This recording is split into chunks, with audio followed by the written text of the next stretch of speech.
Allez, on se dirige à présent vers Angers et on a fait une découverte surprenante dans le parc de Pignerol. Je vous laisse être recueillis à votre tour, c'est l'incontournable.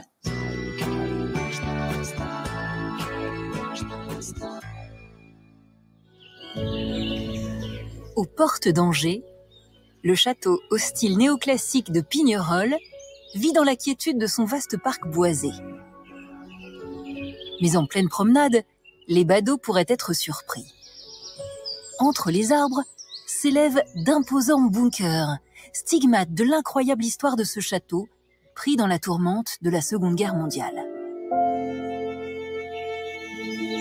Pour la retracer, Christophe Marquet, président de l'association du Mémorial des bunkers de Pignerol, nous emmène en 1939, alors que la guerre vient de commencer. Hitler a envahi la Pologne le 1er septembre 1939, agression. Eh bien, Léon Noël, qui est ambassadeur en Pologne, l'ambassadeur français, avait connaissance ici d'un château, une belle villégiature, loin des frontières, puisque c'est déjà la guerre à l'Est. Et donc, en décembre 1939, nous allons accueillir le gouvernement de Pologne. Et au-dessus du château de Pignerol, vous avez le drapeau polonais. Et Pignerol va devenir la capitale de la Pologne. Le président en exil, Władysław Radziwiłł, mobilise depuis Pignerol près de 80 000 Polonais pour combattre les nazis aux côtés des Français. Mais quelques mois plus tard, en mai-juin 1940, la France est submergée par la Blitzkrieg de l'armée allemande. Les Allemands envahissent la France. En 3 jours, ici, ils vont prendre possession d'Angers. Angers est déclarée ville ouverte. Les Polonais doivent fuir. Donc ils vont partir en exil à Londres. Les Allemands réquisitionnent le château pour loger des officiers. Il est ensuite transformé en camp de repos pour les équipes des redoutables U-boats, ces sous-marins qui font régner la terreur dans l'Atlantique sous les ordres de l'amiral Dönitz. Il faut choyer cette main-d'œuvre, les faire durer le plus longtemps possible. Et donc on choisit Pignerol, entre autres, pour en faire un lieu de repos, pour que les équipages prennent des forces. Donc ils vont jouer au handball, au football, ils vont profiter de la piscine. Les femmes de joie vont certainement venir ici. Pendant les permissions, ils pourront aller bien sûr sur Angers ou voire sur Paris. C'est l'alcool, enfin c'est des soldats qui vont se reposer et reprennent des forces. Après, on va reconstituer des équipages pour repartir au combat. Mais plus qu'une base de repos, Pignerol devient un lieu stratégique. Harcelée sur les côtes françaises par la marine britannique, la Kriegsmarine allemande y installe en 1942 son poste de commandement des U-boats, à l'abri, à moins de 150 km des côtes. Pour protéger cette base, 600 ouvriers réquisitionnés érigent une dizaine de bunkers et des baraquements tout confort pour loger 1000 soldats. Ça va être vraiment une station radio-marine.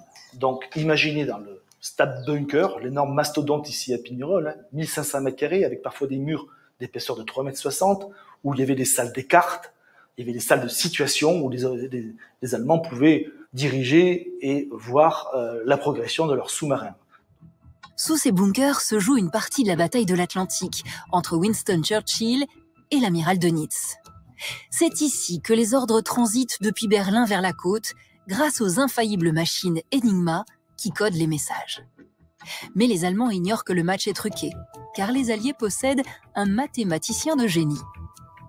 Alan Turing, un Britannique, avait cassé les codes de cette machine, et donc on pouvait écouter les messages et les conversations des Allemands. Ils se sentaient en sécurité, étaient très bavards sur les ondes, mais on les écoutait. Trop heureux de connaître les plans de la Wehrmacht en amont, les Alliés se gardent bien de bombarder Pignerol. Les Allemands, eux, ont perdu leur supériorité maritime et ils ne peuvent empêcher le débarquement.